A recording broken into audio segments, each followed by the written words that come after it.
আমরা প্রায়শই দেখি যে আমাদের কাছে অনেক গার্জিয়ানরা বাচ্চা নিয়ে আসেন যে আমার বাচ্চা ঘুমের মধ্যে কথা বলে, ঘুমের মধ্যে হাঁটে, ঘুমের মধ্যে চিৎকার করে ওঠে। আবার দেখা যাচ্ছে ঘুমের মধ্যে খাওয়া দাওয়া করে কিন্তু সকালবেলা উঠে কিছুই মনে করতে পারে না।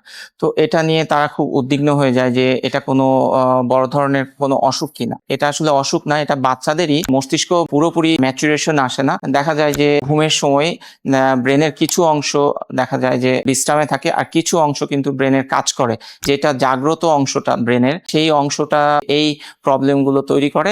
এটা কিন্তু বয়স হলে এটা ইমপ্রুভ করে যায়, বয়স হলে সাধারণত থাকে না।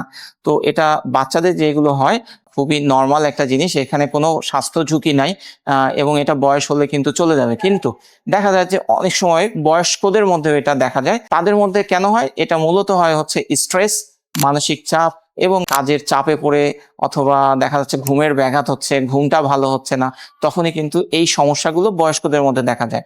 তো এই সমস্যাটা যদি ছোটদের মধ্যে হয় তাদের কিন্তু কোনো স্বাস্থ্য ঝুঁকি নাই, কিন্তু যারা বয়স্ক বড়দের মধ্যে যদি এটা দেখা যায় তাহলে কিন্তু অবশ্যই একজন নিউরোলজিস্টের শরণাপন্ন হতে হবে এবং তার কিন্তু স্ট্রেসটাকে ভালো করে ম্যানেজ করতে হবে এবং কোয়ালিটিফুল ঘুমাতে হবে। যদি আপনি স্ট্রেস ভালো করে ম্যানেজ করতে পারেন, পর্যাপ্ত ঘুমান, তাহলে আশা করি এখান থেকেও আপনি পরিত্রাণ পাবেন। ধন্যবাদ।